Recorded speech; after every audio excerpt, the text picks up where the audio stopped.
fine. Thanks. Oh, okay then. We just noticed that you seem to be worried about something. About many things, actually. But there's nothing I can do but just keep my troubles to myself. I was just reminiscing about a place my brother and I would play when we were kids. It was just atop that hill over there. See? You're pointing at the sea. Wait, are you saying that you and your brother lived in the water? No, people call the waters around Fontaine a sea. It's actually just an inland lake that's filled with fresh water. And no, I can still see that hill clearly in my memories. Now, it's been completely submerged. He would skip and jump, tossing sand in the wind. The sun shone brightly, and the air was filled with the scent of the sea. But now, the water is gradually swallowing our memories. It won't be long before it swallows us. Sorry. Paimon doesn't really get what you mean. Ah, I don't believe we've had the pleasure of meeting. Are you Lynette's new friends? Oh, and you are? Thanks for looking after my sister. She often comes here to reminisce about our childhood, that's all.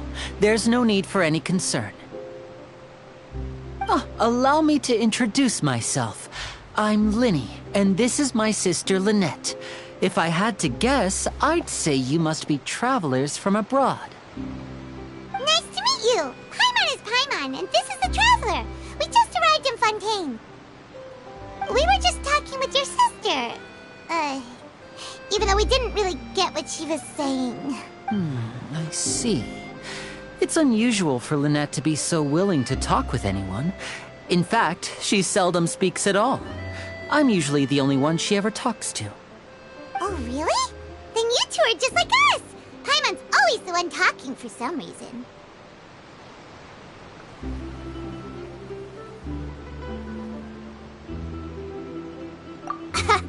So that's how you think it is? I also think my brother can be too talkative at times.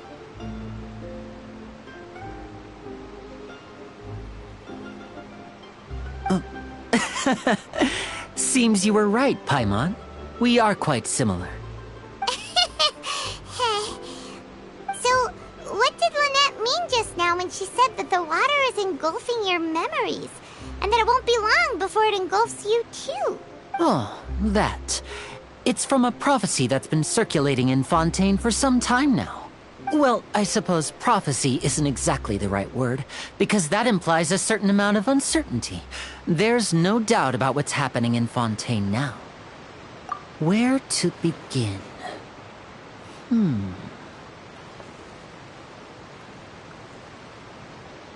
Let's put that question on hold for a moment.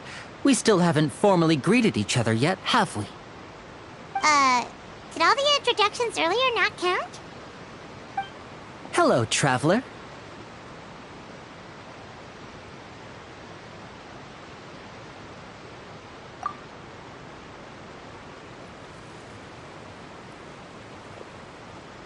And hello, Paimon. Hey! Why didn't Paimon get a handshake? You're not poking fun at Paimon, are you? Please, don't take offense. Just consider it a sort of etiquette we have here in Fontaine when making new friends. You should remember it. It might prove useful. Oh, all right then. Well, Paimon's just happy to have a local friend now.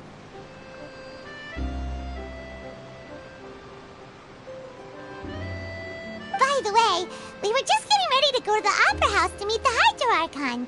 Would you be able to show us the way? So you're going to see Lady Farina?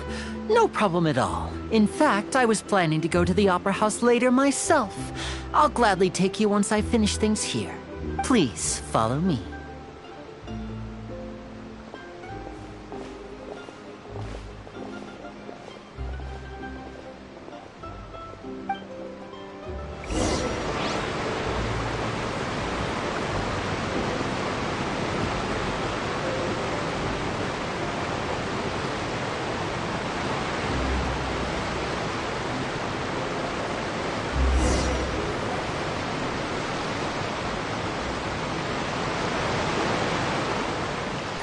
You said you were going to see Lady Farina? Well, it seems Lady Farina has come to see you.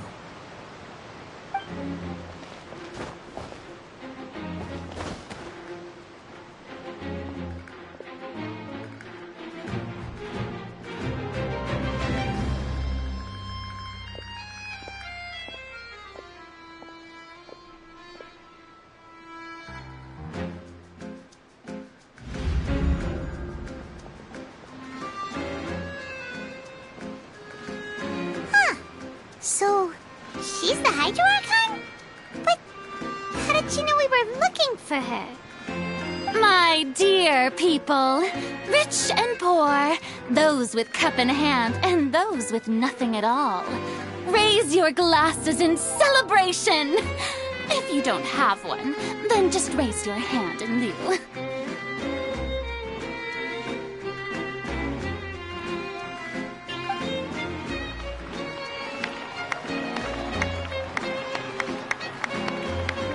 As you can all see, two unfamiliar travelers have arrived in our nation. Come, let us make a toast in honor of this traveler and her companion who have journeyed here from distant lands.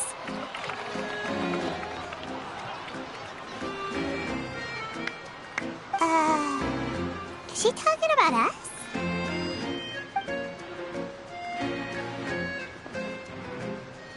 I've long heard of the turmoil and chaos you've left in your wake as you visited other nations. But I welcome you nevertheless. No, I have come to receive you personally. Fear is for insignificant cowards. I am a god, and I will never entertain the notion of such meaningless wariness. You can be rest assured, I see clearly your sincerity. Of course, seeking an audience with me is the most sensible thing to do. It will allow you to truly behold my power and witness my authority. Intelligent people always gather under the correct banner.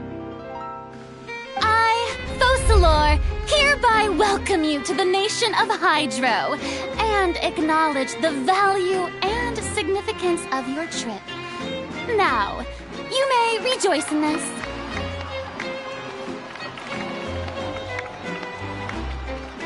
Yeah, Paimon still can't believe it. Feels like we've only been here for a few minutes. But the Hydro Archon's entrance was, how should Paimon describe it? A little over the top? Miss Hydro Archon? How did you know we were coming? I see. As Outlanders, you inevitably lack even some of the most basic understanding. Don't forget that even the gods can be divided into the mediocre and the excellent. I suppose it's only natural for you to be awestruck by my abilities. You had best stop and consider. Do you really have the noble qualities and etiquette necessary to communicate with a god? All it takes is a flick of my finger for me to know everything about you.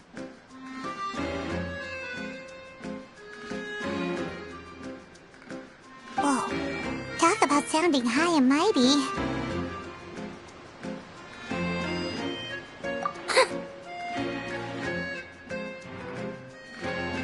Oh? What's with these looks? Perhaps the welcoming ceremony still isn't enough? What else should I say then?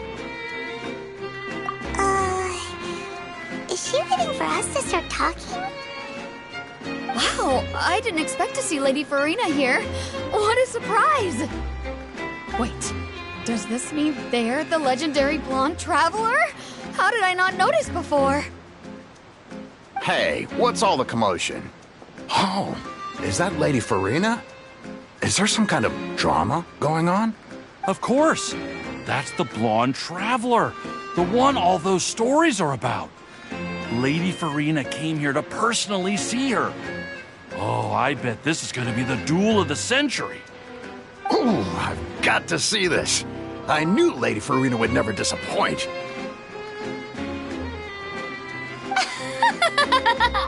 Yes, but don't get too excited now. My dear believers and spectators alike tend to get quite rowdy, and despite the noise, I've come to tolerate all their ruckus. You may consider this my reward to all of you. I have determined that there will be an epic duel between myself and this traveler from another land, just as you were hoping to see. Now she wants to fight? Aren't we getting a little ahead of ourselves?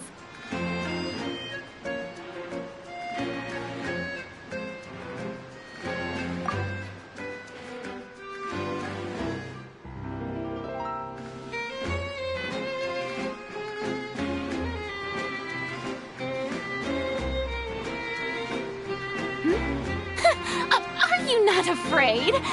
Might I remind you that this is a duel against the divine?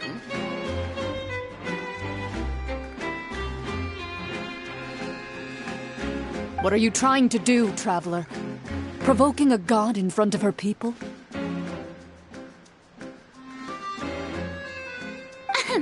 Stand down, Clorend. I admire her bravery. Few have the courage to draw their sword against a god. She is obviously a true warrior.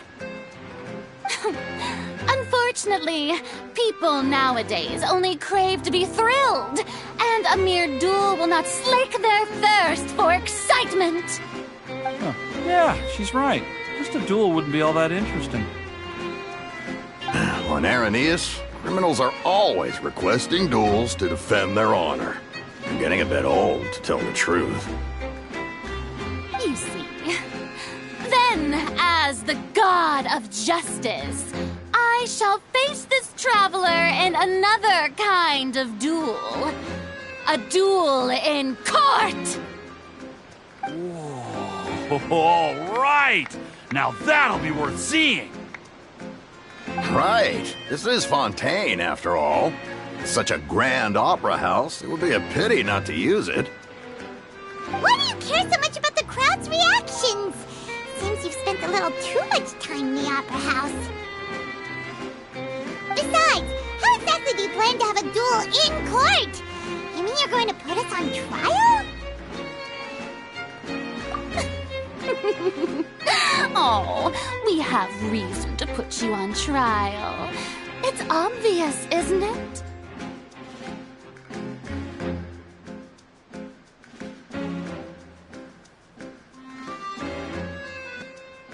According to Fontaine law, no one is permitted to release any flying objects within Fontaine city limits during the first 3 days of each month. You are clearly guilty of violating this law, no? Oh, so that's what they've done wrong. That's our Lady Farina. No one knows the laws of Fontaine like she does. You call that obvious? What kind of law is that? Wait, flying object? You mean Paimon? Precisely! Now, if you two have no objections, then in the name of the Hydro Archon, I order your arrest. My apologies, Lady Farina. I don't mean to spoil the fun, but if you would allow me to interject, I don't think that Paimon here meets the definition of a flying object. You tell her, Linny! Finally someone who's not crazy. How could anyone call Paimon a flying object? Ah, great magician Linny, my beloved citizen. I'll permit you to object, but how exactly do you plan to prove your claim? As a magician who just rained on your parade, I naturally should shoulder the responsibility of saving the show. So, with such an audience gathered here, allow me to perform a trick for everyone.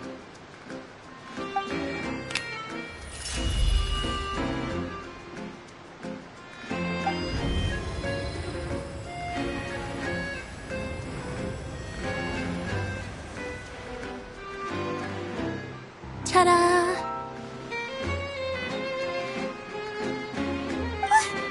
What's that on Paimon's back? Hey, when did you do that?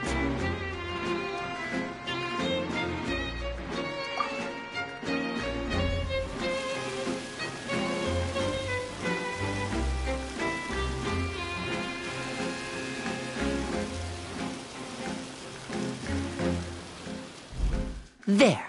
As you can all clearly see, Paimon should be classified as, well, something like a balloon. This rope has been in the Traveler's hand all along. It was just that no one could see it before. Huh? You call that magic? You've got to be joking. I thought it was pretty good. Nice one. Huh. I'm not sure what to think. It seems Lady Furina's charges no longer hold water.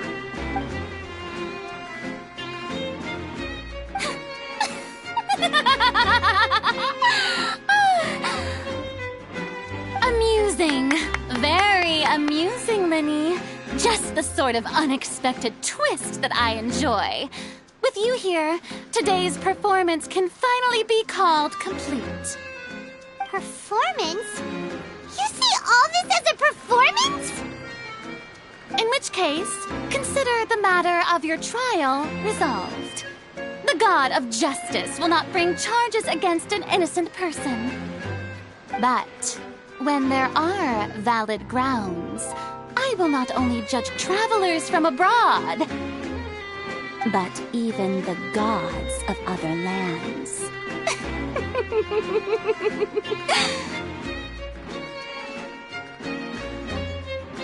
I look forward to seeing your upcoming performance at the Opera House, Mr. Linny and Miss Lynette. That's enough for now. Toodaloo!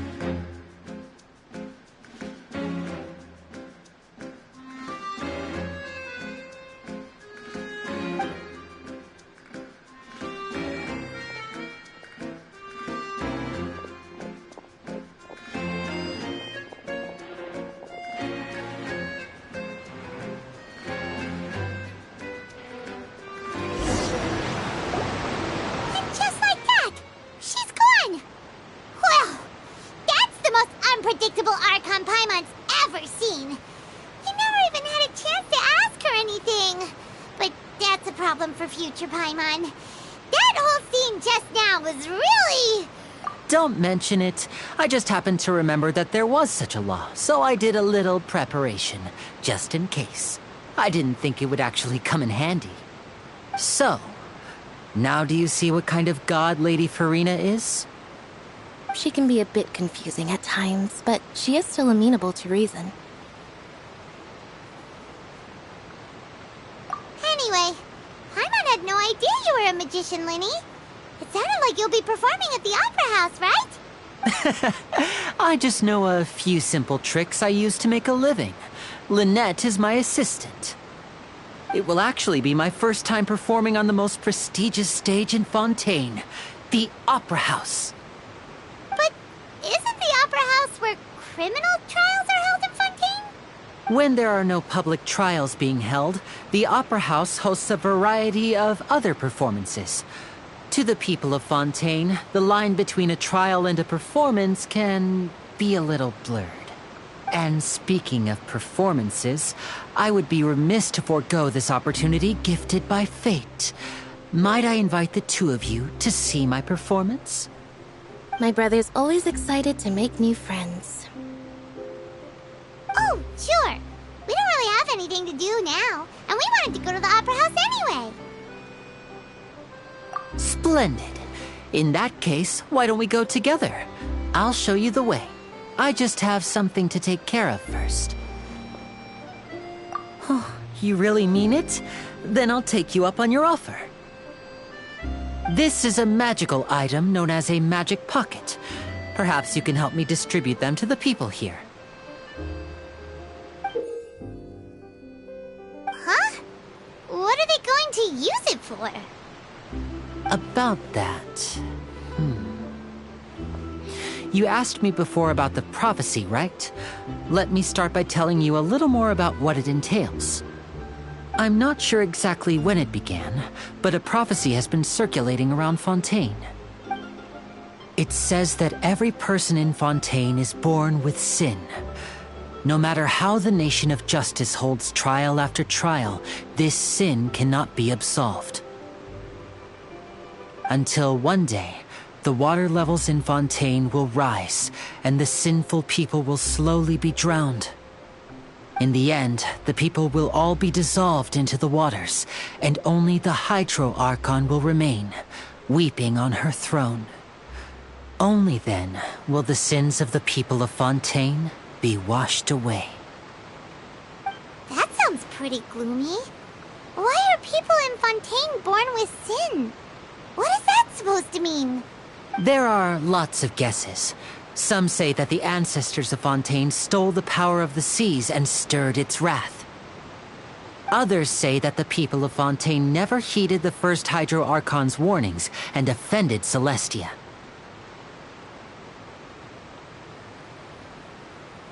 But here in Fontaine, evidence is what matters. There hasn't been concrete evidence for any of these claims, so they can only be regarded as conjecture. If even the people in Fontaine don't know what sin they committed, wouldn't it be better just to ignore the prophecy completely? Why bother feeling guilty all the time? That's exactly what the people did at first. But in the last few years, the water levels in Fontaine have actually started rising.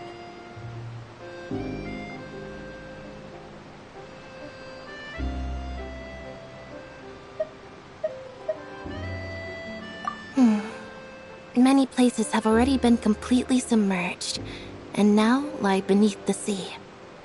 Many people carry on with their lives as before and shrug it off as a natural phenomenon. But my family and I think that the people of Fontaine shouldn't ignore the possibility, which would end up sentencing them to death. We hope that at least the people who reside near the waterfront can move away before it's too late. So, we've started distributing magic pockets to them. As a magical item, these magic pockets have astonishing capacity.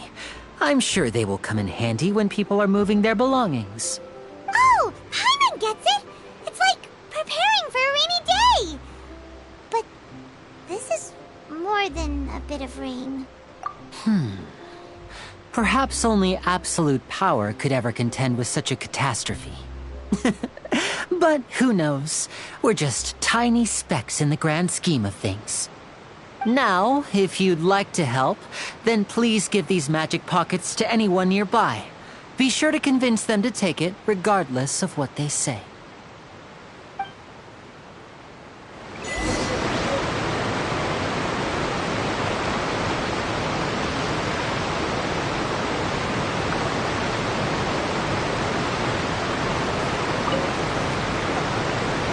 So you're the blonde traveler that everyone's been talking about. My apologies for not recognizing you earlier. Oh, a magic pocket? Seems you really thought of everything. I guess it's better to prepare for the worst and hope for the best. Thanks. Please, also thank the magician on my behalf when you get the chance.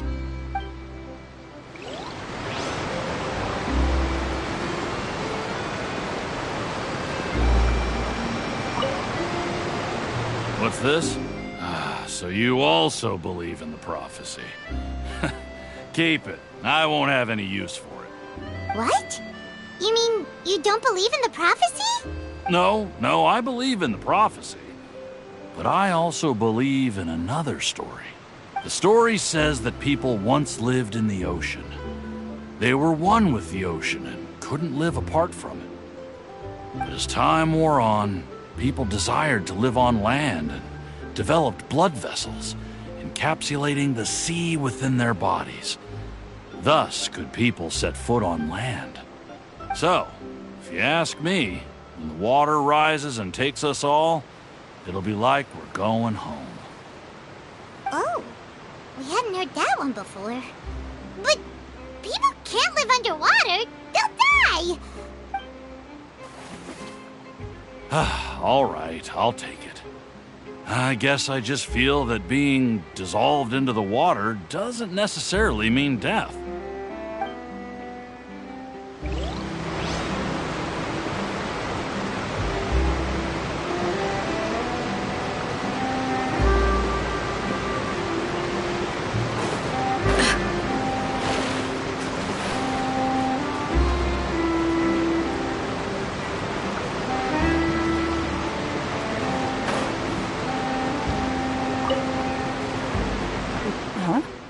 I don't want that thing. Way I see it, if the prophecy's true, it's still gonna be a long time before the water can cover everything. Life is all about living in the moment. What use is there in worrying about the future all the time? We'll cross that bridge when we get to it. You should still take it. You never know when it'll come in handy. Oh, all right, fine. Thanks. It's just that if I start moving, that means I've already given up on the life I have now.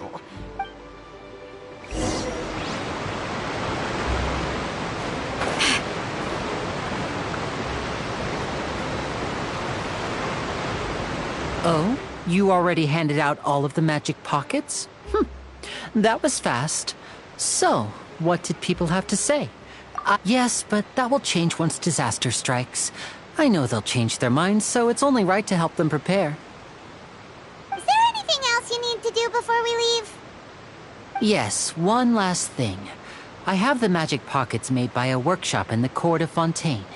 Since we're out and about, I was thinking about bringing him some more materials. So, you want to collect materials? Just tell us what the materials look like and we'll help. Oh, that would be much appreciated. We'll need some romaritime flowers. I remember seeing them near the waterfront on the east side of the harbor.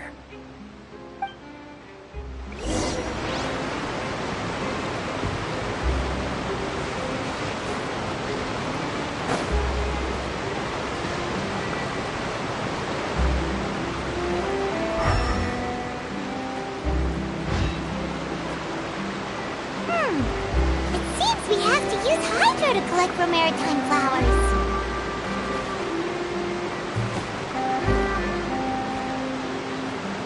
Do your worst!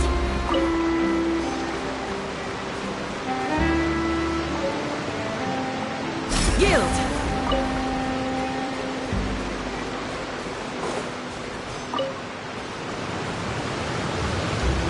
Do your worst!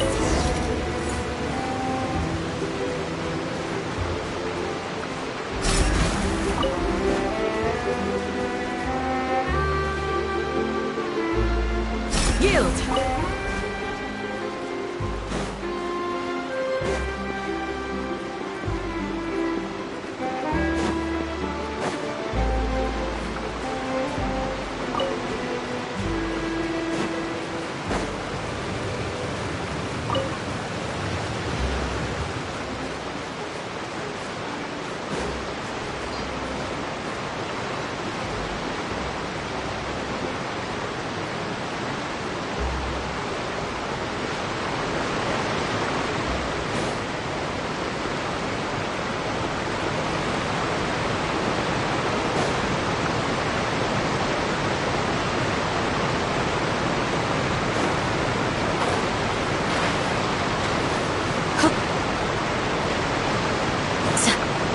Wait to give her my...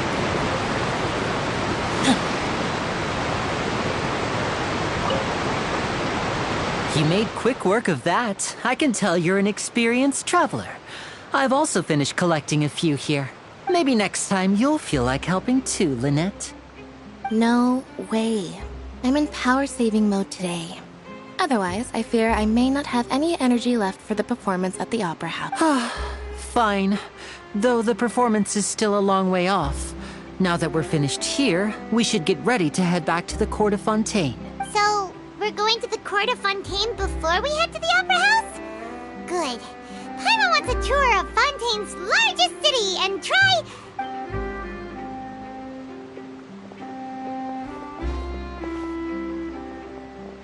Wait, shh. Have you noticed that person over there? The young girl. Huh?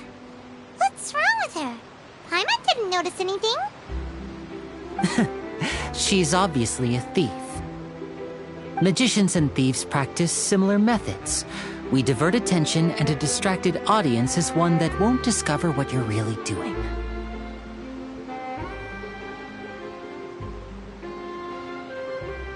Watch her movements carefully.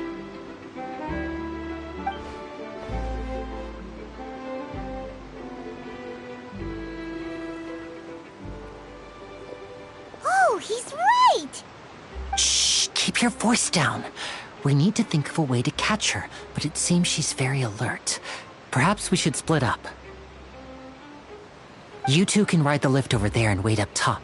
I bet that'll be her escape route if she tries to run. All right, let's go.